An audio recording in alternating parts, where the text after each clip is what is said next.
भरत जी को खेत पर ले गए भाई लोग। खेत पे एक फावड़ा दे दिया, एक टोकना दे दिया और कहा लो ये जो टीला है, मिट्टी का टीला, इसको मिट्टी को खोद करके जहां गड्ढा है इसको समतल कर दो, ये काम करो। अब भरत जी सोचने लगे कि अगर हमने ऐसा काम आज कर दिया तो कल दूसरा काम बताएंगे। एक काम अच्छे से कर दो तो फिर दोबारा दूसरा काम मिल जाता है। तो भरत जी ने क्या किया, जो गड्ढा था वहीं से मिट्टी खोद के टीले को और लंबा ऊंचा टीला बना दिया। भाई लोग आए, देखा ये क्या कर दिया, बर्बाद कर दिया पूरा खेत। फावड़ा छुड़ा लिया, भगा दिया, जाओ जहां रहना रहो। भरत जी बोले यही तो हम चाहते थे। और भरत जी आनंद पूर्वक घर का त्याग करके चले गए। वृक्ष के नीचे के वन में और वृक्ष के नीचे बैठ गए, बस आंख बंद करके प्रभु का स्मरण करते। घनश्याम तुम्हें ढूंढने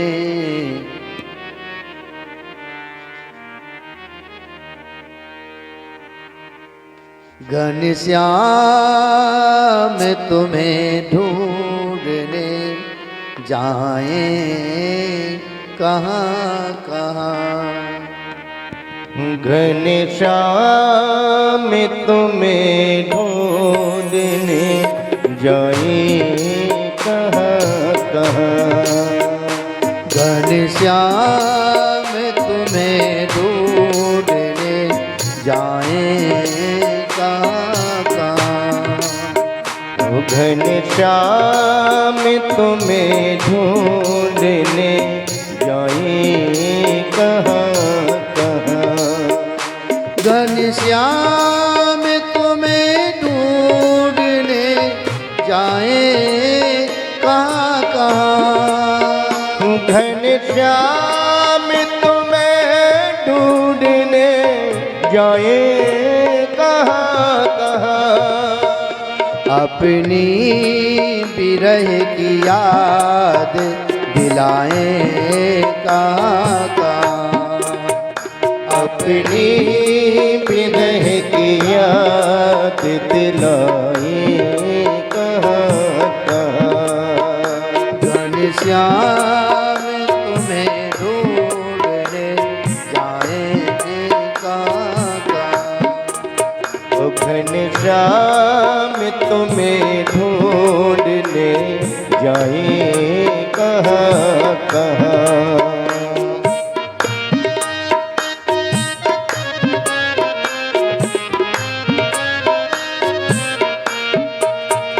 तेरी नजर में जुल्फ में मुस्कान मधुर में।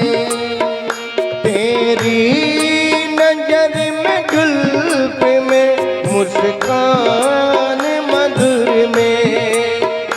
तेरी नजर में जुल्फ में मुस्कान मधुर में। तेरी नजर में जुल्फ में मुस्कान मधुर में। उलझा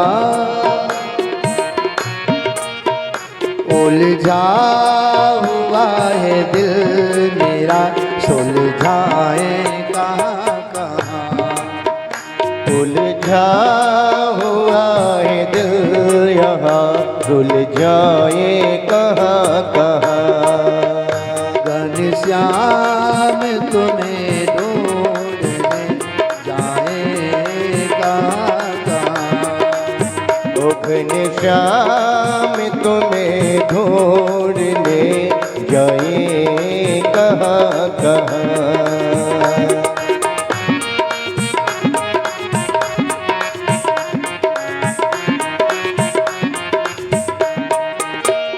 तेरे चरण की खाक में खुद खाक बन गए।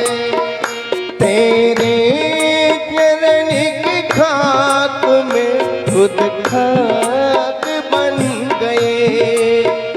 तेरी चरण की खाक में खुद खाक बन गए। तेरी चरण की खाक में खुद खाक बन गए। अब खाक में हम खाक रमाए काका। अब खाक में हम खाक रमाए कहाँ का। घनश्याम तुम्हें ढूंढने जाए काका। ओ घनश्याम तुम्हें ढूंढने जाए कहाँ कहाँ।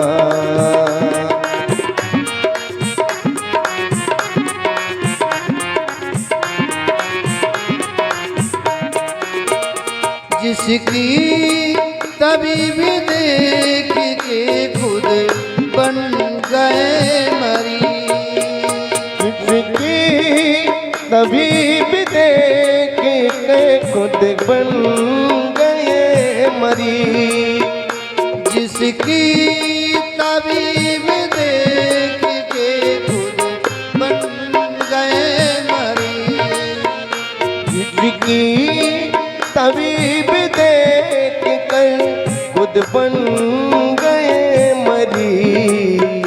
ऐसे मरीज मर्ज दिखाए काका। ऐसे मरीज मर्ज दिखाए कहाँ कहाँ। घनश्याम तुम्हें ढूंढने जाए काका। घनश्याम तुम्हें ढूंढने जाए कहाँ कहाँ।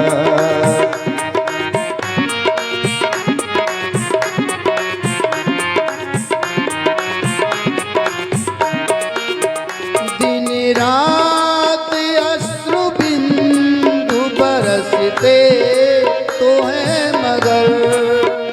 दिन रात अश्रु बिंदु बरसते तो है मगर। दिन रात अश्रु बिंदु बरसते तो है मगर।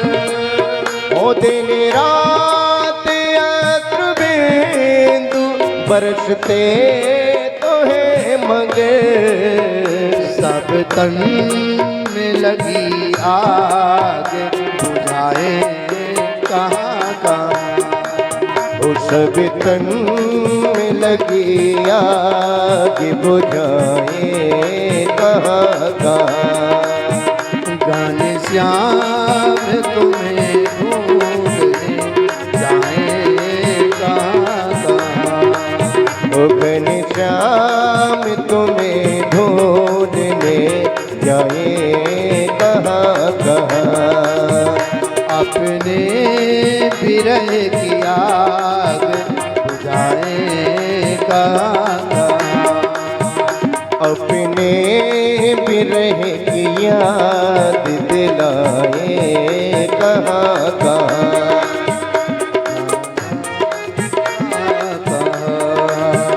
जाए कहाँ कहाँ। जाए कहाँ कहाँ।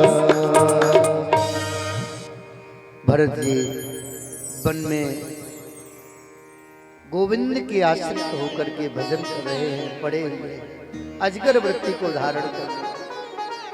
किसी के दरवाजे नहीं जाएंगे, अजगर वृत्ति है। हम किसी से कुछ मांगेंगे तत्सुख वांछा में जी रहे हैं। जो तुझे भावे वही हमें अच्छा लगे।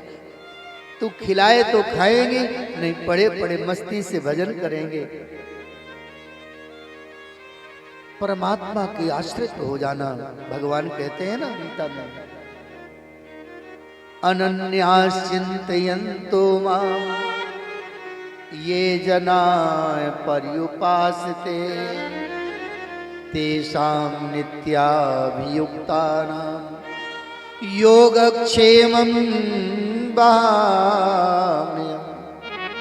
अर्जुन, जो अनन्य भाव से मेरी शरणागति को प्राप्त है, अनन्य भाव से जो मेरी उपासना करता है, मैं उसको किसी के दरवाजे जाने की जरूरत नहीं, जाने नहीं देता, आवश्यकता नहीं पड़ती। मैं उसकी योग यानी आवश्यक वस्तु की पूर्ति करता हूं और क्षेम यानी उसकी सुरक्षा भी करता हूं। भगवान स्वयं कवच बन करके उसको अपने घेरे में रखते हैं, कोई कष्ट नहीं आ सकता उसमें। एक दिन की बात है, कुछ वन के राजा भील राज ने मां काली के दरबार में जाकर के पुत्र याचना की, मेरी संतान हो जाएगी तो हे मां मैं तुम्हें नर बलि दूंगा। पुत्र हुआ और वो एक मनुष्य की खोज में सिपाहियों को भेज दिए, जाओ। सीधे साधे भरत जी भजन कर रहे थे, पकड़ करके ले गए और भरत जी को कहा कि तुम्हारी बलि दी जाएगी। भरत जी को कोई दुख नहीं हुआ। भगवान के जो भक्त होते हैं ना, वो संसार के भय से भयभीत नहीं होते। वो सभी में अपने गोविंद को देखते। एक संत जी थे, जंगल में भ्रमण कर रहे थे।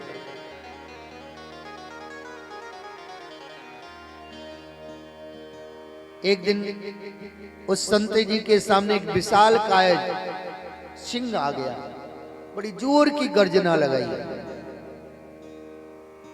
महात्मा भी बड़े मौजी थे, उस सिंह के सामने खड़े हो गए। बोले एक बात बताएं भैया, तुम हमें डरवा मत, खाना चाहता है तो खा ले, डरवाने की जरूरत नहीं, हम डरने वाले नहीं हैं।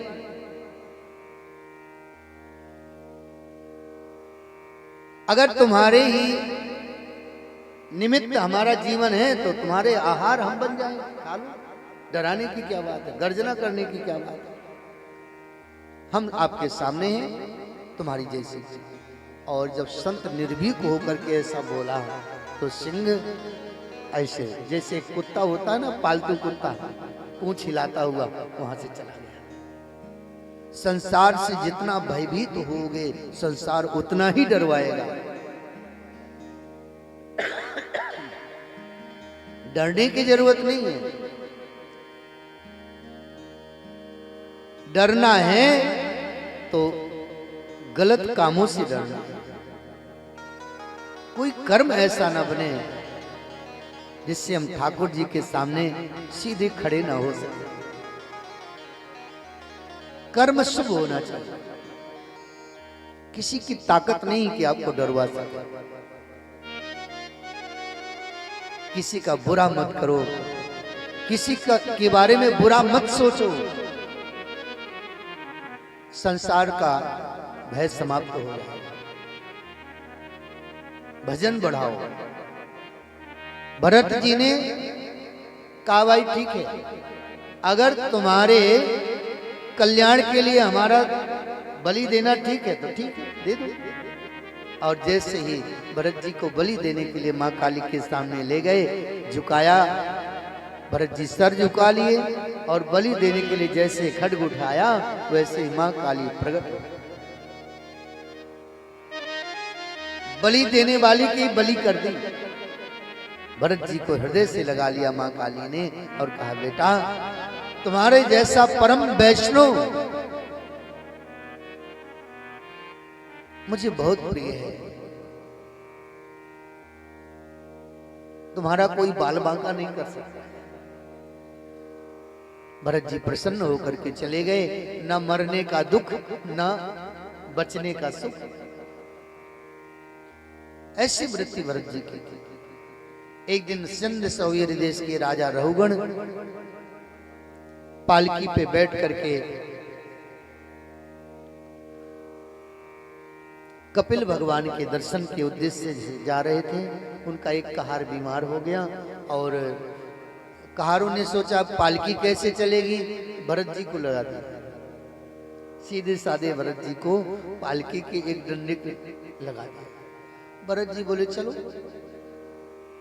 भरत जी सभी में अपने गोविंद को देखते हैं, किसी का भी अनादर नहीं करते।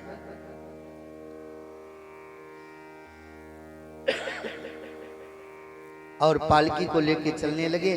भरत जी कभी पालकी को ढोने का काम तो किया नहीं था, उन्हें क्या पता। पालकी के ढोने वालों का एक तरीका होता है। 4 कहार होते हैं, चारों कहार एक साथ पैर उठाते हैं, एक साथ पैर रखते हैं, तब पालकी ठीक ढंग से चलती है। अब तो पालकी गायब हो गई, पालकी नहीं देखने को मिली। बूढ़े बूढ़े लोग बैठे, उनसे पूछो वो पालकी में बैठ के गए होंगे। अब तो महाराज घोड़ में भी नहीं बैठाते हैं, खच्चर मंगाते हैं बैठने के लिए। बोलो जय श्री कृष्ण। भाई जैसे खच्चर जैसा जीवन हो गया तो खच्चर में ही बैठा देते हैं, कहते हैं अब खच्चर जैसा जीवन जियो। पहले पालकियां होती थी, अब पालकियों में ऐसे ऊपर से ढका रहता था। जब बिटिया की विदाई होती थी तो पालकी में बैठ करके विदा करता था। कितना अनुशासन, कितनी मर्यादा थी पहले। अब तो महाराज, अब आप सब जानते हैं, जी रहे हैं ना आप। हम लोग तो थोड़ा दूर हैं, आप लोग तो बहुत करीब हैं। सारी व्यवस्थाएं परिवर्तित हो गई हैं और हमारे दुख का कारण भी यही है। हमारे परिवार में जो कलह है बस इन्हीं कारणों से है, क्योंकि हमने अपनी मर्यादा को किनारे कर दिया। अपने जो आदर्श, अपने संस्कार थे उनको नष्ट कर दिया है। इसी कारण से हमारे जीवन में दुख आ रहा है।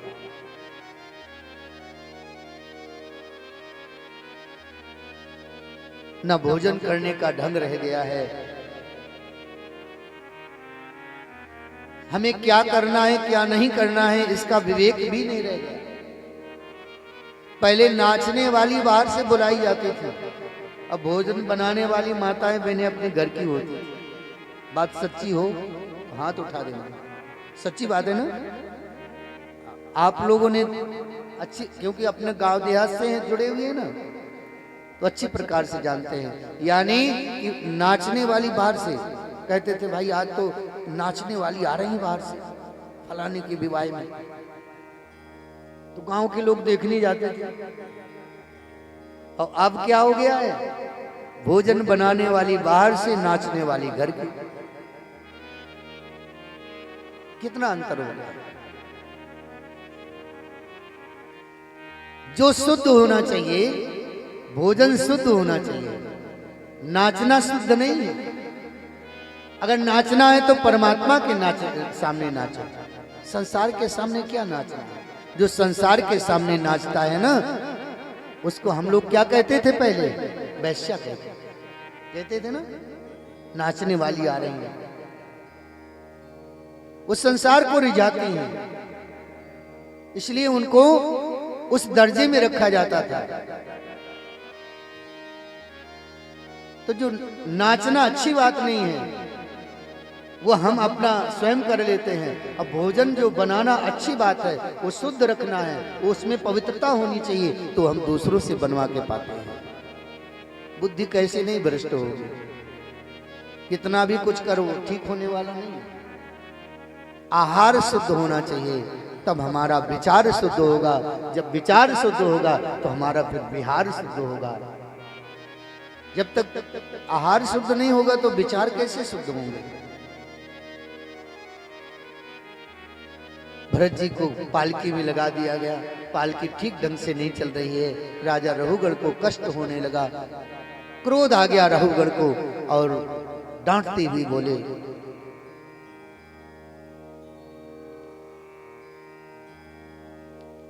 रख दो पालकी। पालकी रख दी गई और राजा रघुगढ़ ने देखा, कहार हाथ जोड़ करके खड़े हैं, लेकिन भरत जी मस्ती में खड़े हैं। भरत जी से कहा, क्यों तुझे डर नहीं लगता है, हम राजा हैं? भरत जी मन ही मन सोचने लगे कि तुम तो केवल एक सिंध सौवीर छोटे से टुकड़े के राजा हो, हम तो पिछले दूसरे जन्म में पूरे चक्रवर्ती सम्राट थे। डरने की क्या बात है, डरो तुम। अरे पालकी तुम्हें उठाने में तकलीफ होती है, हट्टा कट्टा शरीर है, लज्जा नहीं आती? मैं सिंध सौवीर देश का राजा, मैं चाहूं तो तुम्हें मृत्यु दंड दे सकता हूं। भरत जी हंसने लगे। भरत जी को भय नहीं हुआ और भरत जी ने कुछ नहीं कहा। अंत में राजा रघुगण जब ज्यादा ही बोलने लगे, तब भरत जी ने विचार किया कि इसको समझाना जरूरी है, नहीं तो संत के संग का महत्व घट जाएगा। हम जैसे संत का संग से प्राप्त हुआ है, अगर जीवन में परिवर्तन नहीं हो पाया तो मतलब कि संत का संग जो महत्व है, संत का सानिध्य का जो महत्व है, वो खत्म हो जाएगा।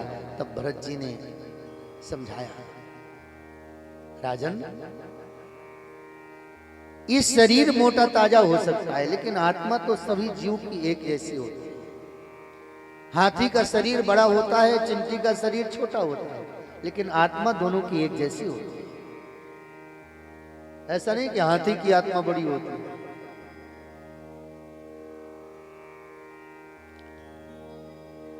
और जो तुम कह रहे हो, डर नहीं लगता है? राजन, डरो, केवल पाप से डरो, परमात्मा से डरो, संसार से क्या डरना है।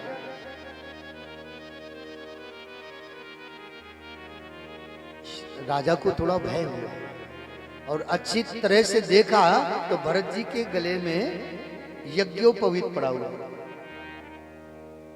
यज्ञोपवीत को देख करके राजा रघुगढ़ को थोड़ा भय हुआ, ये ब्राह्मण तो नहीं है? पूछा, आप ब्राह्मण हैं? क्यों, ब्राह्मण से डर लगता है क्या आपको? राजा रघुगढ़ ने कहा, मैं डरता हूं तो केवल ब्राह्मण से डरता हूं। ना हम शशांके त्रैलोक स्थूलम, मैं भगवान शिव से नहीं डरता हूं, ना यमराज के वज्र से मुझे भय है,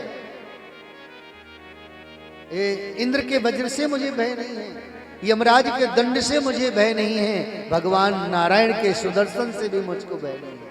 मैं डरता हूं, केवल ब्राह्मण से डरता हूं। ब्राह्मण का वचन बड़ा कठिन होता है। ब्राह्मण अगर क्रोधित होकर के एक शब्द भी कह दें तो उसको परमात्मा भी काट नहीं सकते।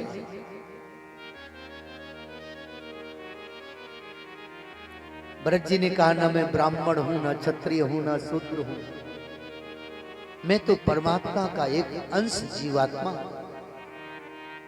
जो सभी के अंदर विद्यमान है। ये हम आपने वर्ण व्यवस्था बनाई हुई है संसार की व्यवस्था को चलाने के लिए। परमात्मा की दृष्टि में कोई ना छोटा है ना कोई बड़ा है, सब बराबर है। अगर छोटे बड़े का भाव परमात्मा के पास होता तो बड़े लोग परमात्मा के ज्यादा करीब होते, छोटे लोग दूर होते। और हमें तो लगता है परमात्मा छोटों से ज्यादा प्यार करते हैं, इसलिए भगवान का नाम है दीन बंधु। दीनों के बंधु हैं हमारे ठाकुर।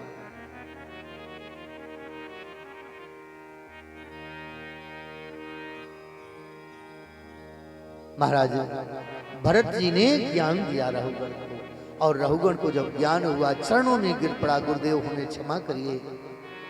और राजा रघुगण ने भरत जी को अपना गुरु बनाया।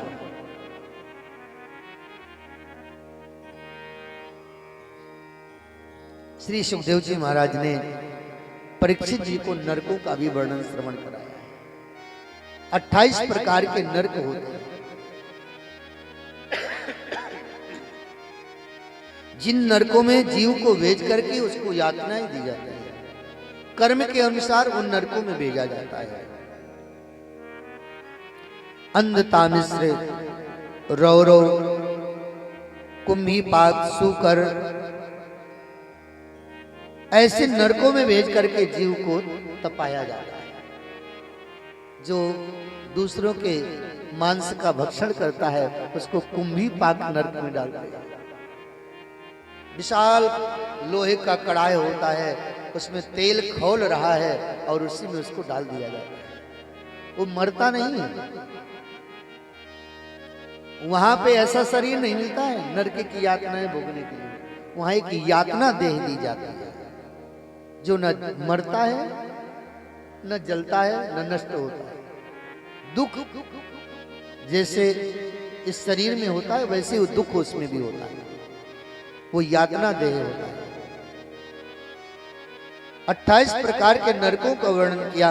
परीक्षित जी को थोड़ा भय हुआ और परीक्षित जी ने निवेदन किया, अधुनेह महाभाग यथैव नरकान्नरः नानोग्रयात नान्ययात तन्मे व्याख्यातुमर्हसि। आपने नरकों का वर्णन सुनाया है गुरुदेव, हमें भय लग रहा है। हमने भी अपराध किया है, हमें आप कृपा करके बताइए क्या करना चाहिए हमें कि हम नरक से बच जाएं। तब महाराज सुखदेव जी ने परीक्षित जी को नाम की महिमा बताई है।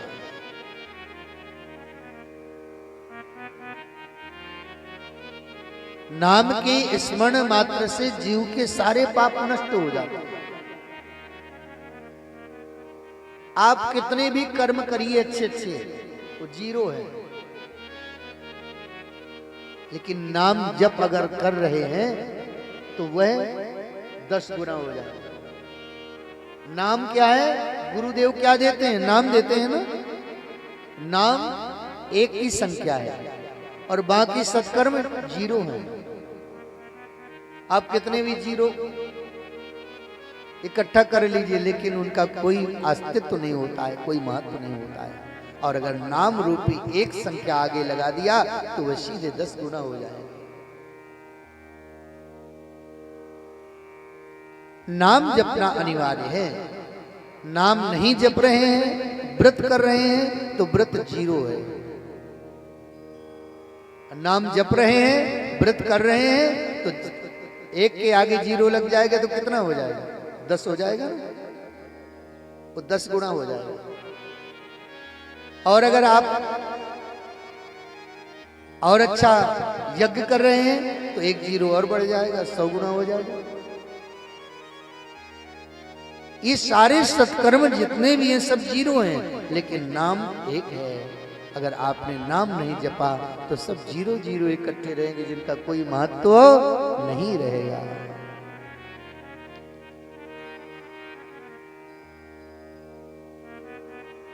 इसलिए श्री सुखदेव जी महाराज जी ने परीक्षित जी को नाम की महिमा बताई। एक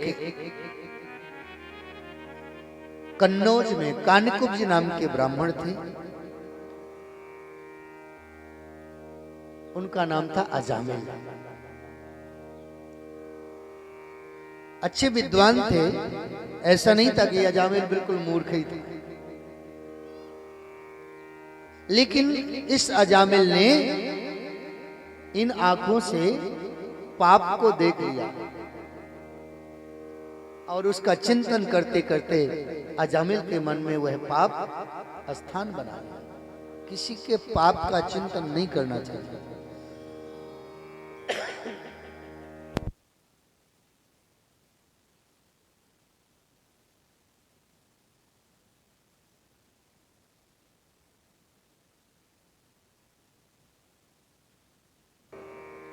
और जिस वैश्या को एक मनचले शराबी कबाबी व्यक्ति के साथ में रमण करते हुए देखा, अजामिल के पास धन तो था ही, उसी वैश्या को घर में ले आया, उसको पत्नी रूप में ग्रहण कर लिया। जो सदाचार युक्त पतिव्रता स्त्री थी उसको तो निकाल के बाहर कर दिया और उस वैश्या को घर में रख लिया।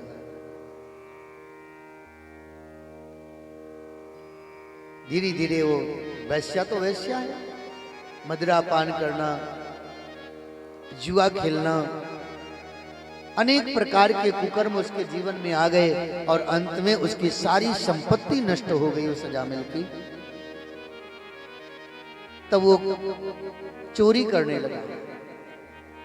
और चोरी ही नहीं, जब लोग बाग सावधान हो गए अजामिल से तो क्या करे, जंगल में जाए और पशुओं का वध करके मांस लेकर के बाजार में बेचता और उससे अपने परिवार को पालता। जब परमात्मा का भजन किया जाता है, परमात्मा का नाम स्मरण किया जाता है, तो परमात्मा के जैसा ही सुंदर स्वरूप हो जाता है। और अगर आप का कर्म बिगड़ गया है तो कर्म के अनुसार आपकी स्वरूप की आकृति भी हो जाती है। अजामिल का स्वरूप पहले सुंदर था, लेकिन जब अजामिल पाप कर्म करने लगा तो उसके पाप प्रवृत्ति के कारण उसके स्वरूप में भी परिवर्तन आया और लोग उससे भयभीत होने लगे। एक दिन संत आए उसके और संतों की सेवा करी उसकी पत्नी ने। जाते समय संतों ने कहा, अजामिल तेरी पत्नी गर्भ से है, इसलिए इसका जो पुत्र होगा उसका नाम नारायण रख देना। अजामिल को वह बात अच्छी लगी और जब संत चले गए, समय आया, अजामिल की पत्नी के गर्भ से सुंदर बालक का जन्म हुआ, उसका नाम नारायण रख दिया।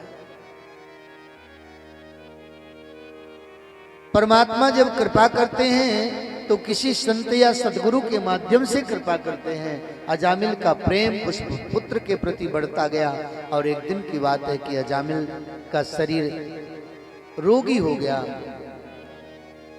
वृद्ध भी हो गया था अजामिल। अंतिम समय अजामिल का आया और यम के दूत उस पापी अजामिल को लेने के लिए आए।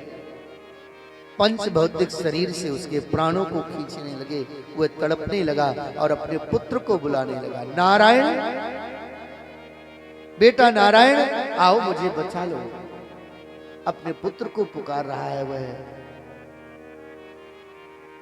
उसे पता नहीं कि नारायण भगवान का नाम है। अपने पुत्र को बुला रहा है। उसी समय भगवान के पार्षदों ने वह आवाज सुनी अजामिल की और भगवान के पार्षद आ गए। पुत्र तो नहीं आया लेकिन भगवान के पार्षद आ गए और अजामिल को जीवन मुक्त किया। यमदूतों को डांट करके भगा दिया। अजामिल ने उन पार्षदों को प्रणाम किया और वचन दिया, बस अब बाकी बचा हुआ जीवन आपके प्रभु के स्मरण में ही बिताऊंगा।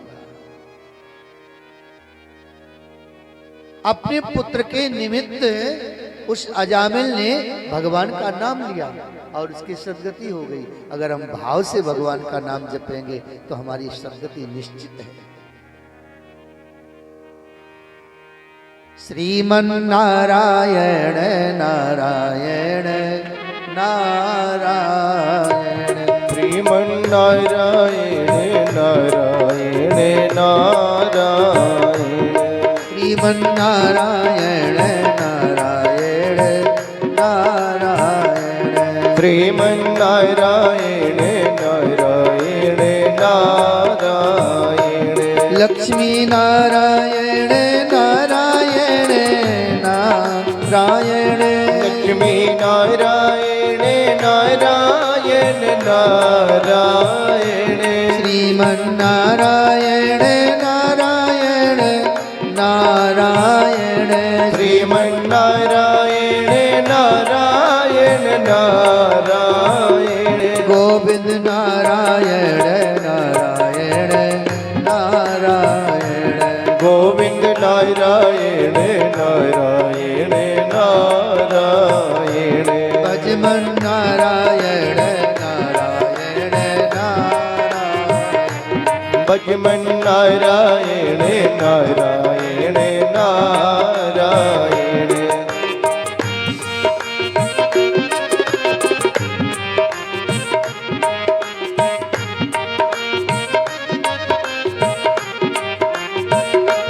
श्री हरि नारायण नारायण नारायण श्री हरि नारायण नारायण नारायण श्री गुरु नारायण नारायण नारायण श्री गुरु नारायण नारायण नारायण भक्ति नारायण नारायण नारायण भक्ति नारायण नारायण नारायण मुक्ति नारायण नारायण नारायण मुक्ति नारायण नारायण नारायण श्रीमन नारायण नारायण नारायण श्रीमन नारायण नारायण नारायण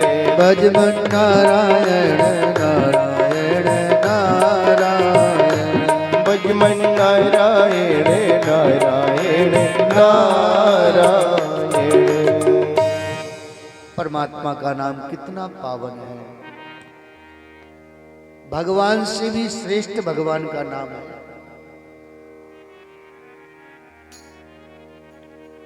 नाम में इतनी प्रीति हो जाए, भगवान शंकर जी को पढ़ा होगा आपने।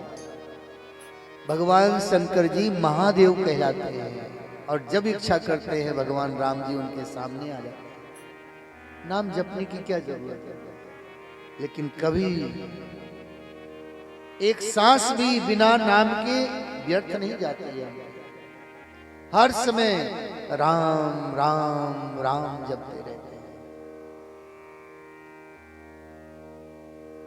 तुम प्रभु राम राम दिन राती, तुम प्रभु राम राम दिन राती तुम प्रभु राम राम दिन राती, तुम प्रभु राम राम दिन राती सादर जपहु अनंग अराती, सादर जप अनंगे अराती सादर जपहु अनंग अराती, सादर जप अनंगे अराती तुम प्रभु राम।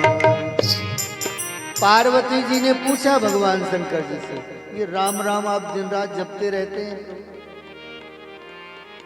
अरे हमें आप भांग घोटने में लगा देते हैं, हम कुछ नहीं कर पाती, न पूजन न भजन न, हमें भी कोई उपाय बता दीजिए। भगवान शंकर ने कहा, देवी मैं ऐसा उपाय बता दूं कि एक बार आप जपेंगी तो 1000 नाम जपने का फल मिल जाएगा। एक मंत्र बताया भगवान शंकर जी ने। कौन सा मंत्र है? एक श्लोक बताया जाता है पार्वती को, राम रामेति रामेति रमे रामे मनोरमे, सहस्त्र नाम तत्तुल्यम राम नाम वरानने।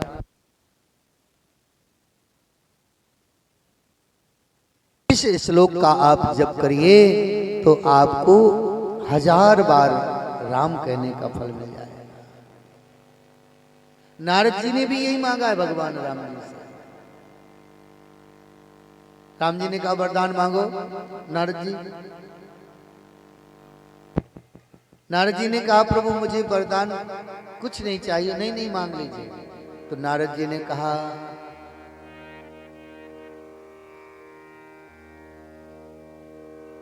कि राम सकल नामन महा अधिकार। नाम सकल नाम में अनीसा। राम सकल नामन महा अधिकार। राम सकल नाम में अनीसा। हो नाथ अग खग गण बदिका। श्री राम जय राम जय जय राम। श्री राम जय जय राम। श्री राम जय जय राम। और इतना ही नहीं,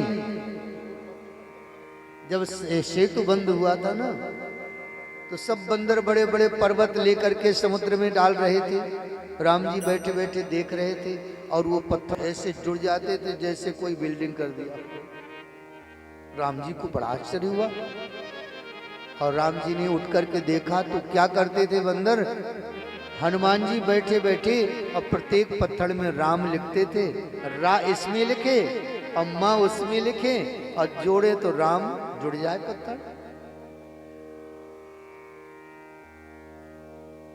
राम जी ने कहा कि ये हमारे नाम में इतना चमत्कार है, हम भी थोड़ा चेक करें। ये पत्थर डालते हैं, तैरने लगते हैं। और राम जी चुपके से गए और एक जगह अब पत्थर उठाया, समुद्र में डाला, डूब गया पत्थर। हनुमान जी देख रहे थे, ताली बजा के हंसने लगे हनुमान जी। राम जी थोड़ा उदास हो गए, बोले हनुमान किसी को बताना मत। बोले क्यों प्रभु? अरे हनुमान देखो तो हमारे नाम में इतना बड़ा प्रभाव और हमने पत्थर डाला वो डूब गया। हनुमान जी बोले प्रभु इसमें बताने ना बताने की क्या बात है। हनुमान जी से राम जी ने कहा हनुमान ये बताओ ऐसा क्यों? नाम लिखते हैं, पत्थर में डालते हैं और तैरने लगता है, और हमने स्वयं हम राम होकर के पत्थर को छोड़ा, डूब गया। हनुमान जी ने कहा प्रभु आपके नाम का प्रभाव तो है, और फिर आप स्वयं जिस को छोड़ दें अपने हाथों से तो उसको तो डूबना ही डूबना है प्रभु, उसको कौन बचा सकता है? जब राम जी ही स्वयं छोड़ दें तो उसको कौन बचा सकता है? कहने का भाव यह है कि राम जी के नाम में, परमात्मा के नाम में इतनी बड़ी सामर्थ्य है कि जो राम नहीं कर सकते हैं वो प्रभु का नाम कर सकते हैं। राम एक तापस प्रिय तारी, नाम कोटि खल, करोड़ों पापियों का उद्धार किया। राम ने तो चल करके एक अहिल्या का उद्धार किया है, लेकिन नाम ने नाम जप करके करोड़ों करोड़ों अजामिल जैसे पापी जीवन मुक्त हो गए। नाम की बहुत बड़ी महिमा है, इसलिए नाम को प्रेम पूर्वक आसक्ति के सहित जपना चाहिए। जैसे हम लोग धन को सुरक्षित करते हैं ना, बैंक में या तिजोरी में, लॉकर में रखते हैं कि कोई देख ना ले, छू ना ले, ऐसे ही धन के समान आसक्ति नाम में हो जाए। कस्य हेतोः परित्यक्त्वा आचार्येणात्मनः सुराय, एतदा चक्ष भगवत शिष्याणाम अक्रमम गुरो। परीक्षित जी ने प्रश्न किया श्री सुखदेव जी महाराज जी से, महाराज हमने सुना है कि आचार्य बृहस्पति ने अपने शिष्यों का, देवताओं का त्याग कर दिया। शिष्य गुरु का त्याग करे तो बात बनती है, लेकिन गुरु शिष्य का त्याग करे ये बात समझ में नहीं है।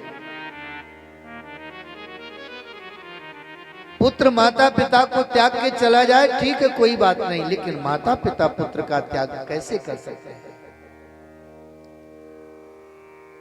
आप कृपा करके बताइए, देवताओं ने कौन सा अपराध किया? महाराज परम आदरणीय श्री सुखदेव जी महाराज जी कहते हैं, परीक्षित, एक समय की बात है, देवताओं की सभा लगी हुई थी, उसमें बृहस्पति जी महाराज जी का आगमन हुआ, लेकिन किसी देवता ने उठ करके उनका अभिवादन नहीं किया, सम्मान नहीं किया, और गुरु बृहस्पति जी उस अपमान को सह नहीं पाए और देवताओं का त्याग कर दिया, अंतर ध्यान हो गया।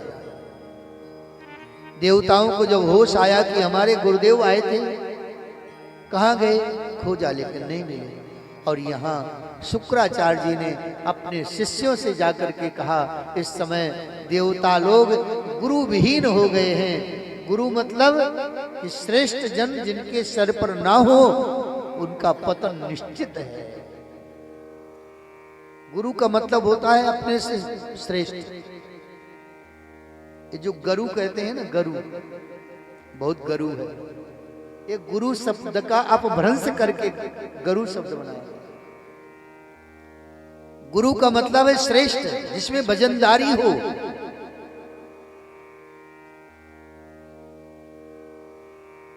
हमारे माता पिता गुरु हैं, हमारे बड़े बड़े भाई गुरु हैं, हमसे जो श्रेष्ठ हैं सब गुरु हैं हमारे, जो हमें मार्गदर्शन कर रहे हैं वो सब गुरु हैं हमारे।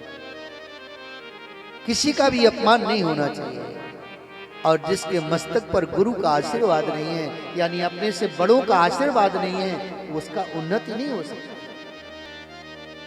एक कथा आती है,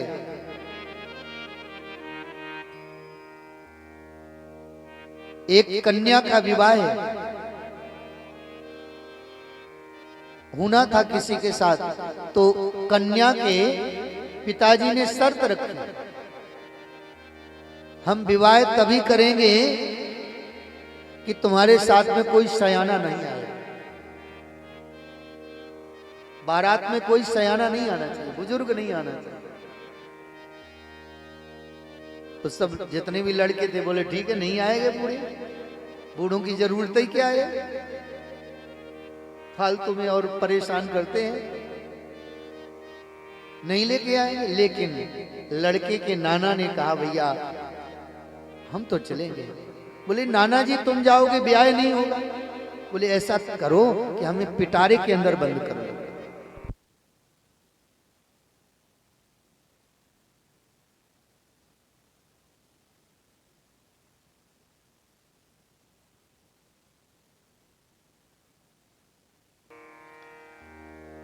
वो नाना जी नहीं माने, बोले हमको एक पिटारे के अंदर लेकर के चलो, कोई पूछे कि क्या, कह देना भोजन सामग्री रखी है इसके अंदर। महाराज वो गए बारात लेकर के, लड़की वाले ने देखा कोई सयाना तो नहीं है, कोई नहीं है।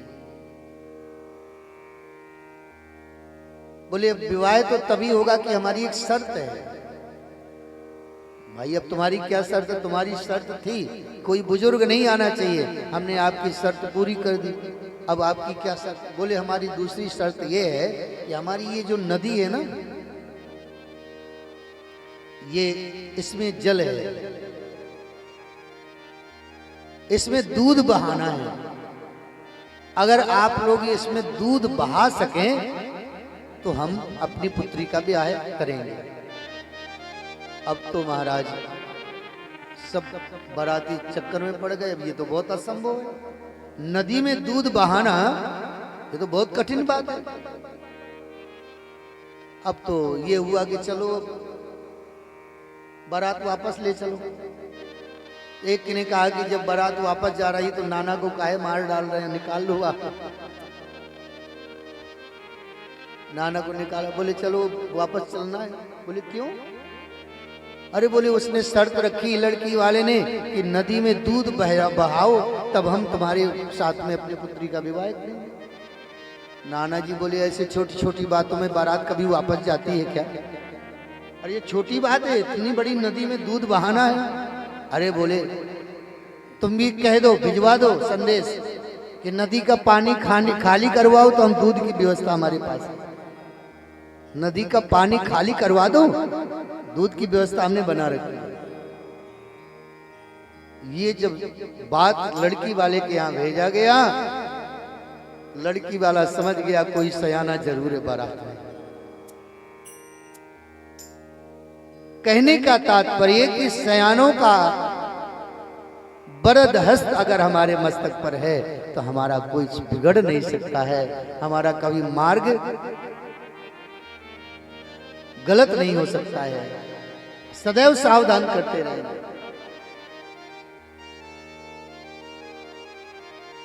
बृहस्पति जी ने त्याग किया, यहाँ शुक्राचार्य जी ने अपने दैत्यों से कहा जाकर के स्वर्ग पर चढ़ाई करो।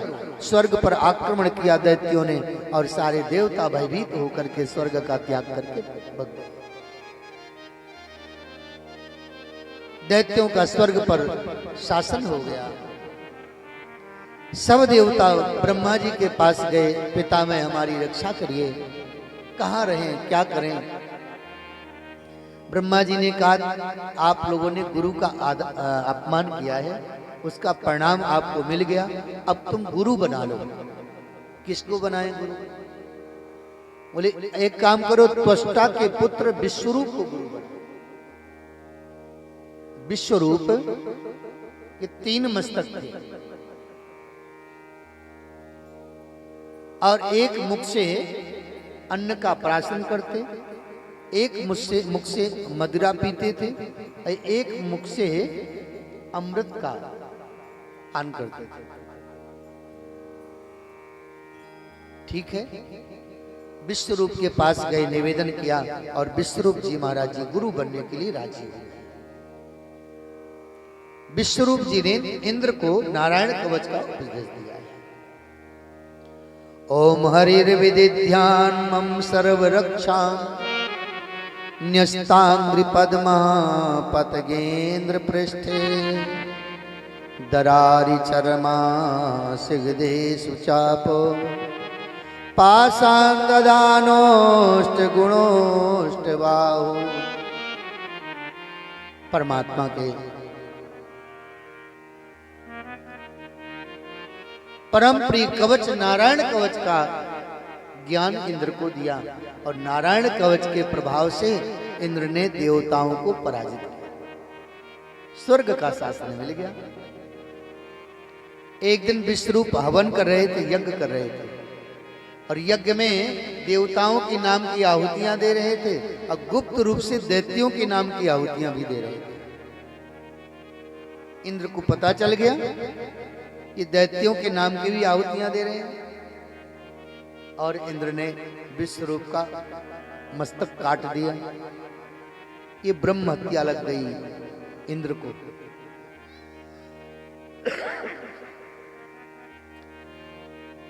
वो ब्रह्म हत्या पिशाचनी के रूप में इंद्र की ओर आई और इंद्र ने उस ब्रह्म हत्या के 4 भाग किए।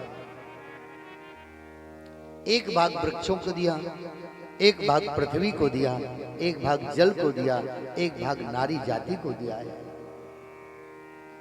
4 भागों में बांट दिया। त्वष्टा को बहुत बुरा लगा कि मेरे पुत्र को ये गुरु बना करके ले गया इंद्र और वध कर दिया है। त्वष्टा ने एक यज्ञ किया इंद्र के वध के लिए पुत्र की प्राप्ति, लेकिन कुछ मंत्र में त्रुटि हो गई और उस मंत्र का प्रभाव क्या हुआ कि एक वृत्तासुर नाम का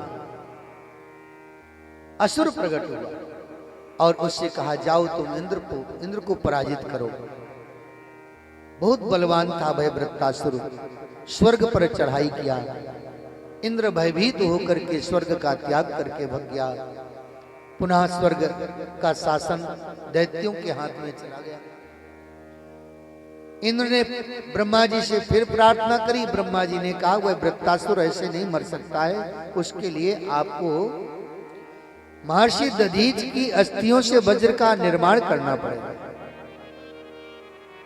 महर्षि दधीची के पास गए और महर्षि दधीची से निवेदन किया, आप कृपा करके अपनी अस्थि का दान करें। महर्षि दधीची ने कहा, इंद्र तुम्हें लज्जा नहीं आती? हम जीवित अवस्था में हमारी अस्थि का तुम दान कर मांग रहे हो।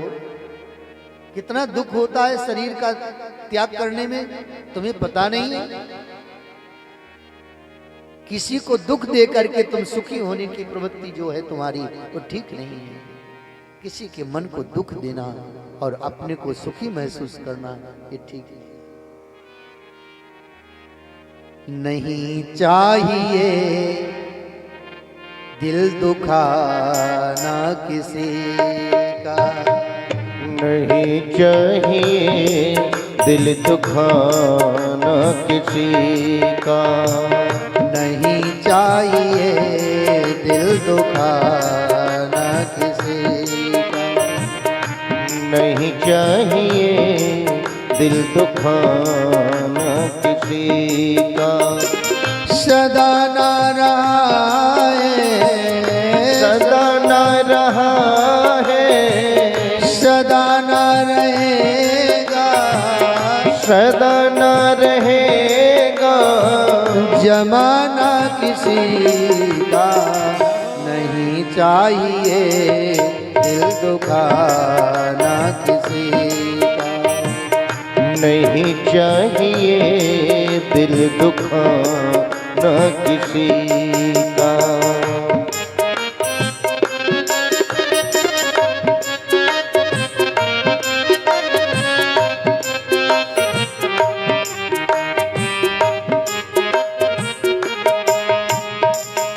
आएगा बुलावा तो जाना पड़ेगा, आखिर में सर तुझको झुकाना पड़ेगा। आएगा बुलावा तो जाना पड़ेगा, आखिर में सर तुझको झुकाना पड़ेगा। मुहाना चला है, बहाना चला है, मुहाना चला है, बहाना चला है,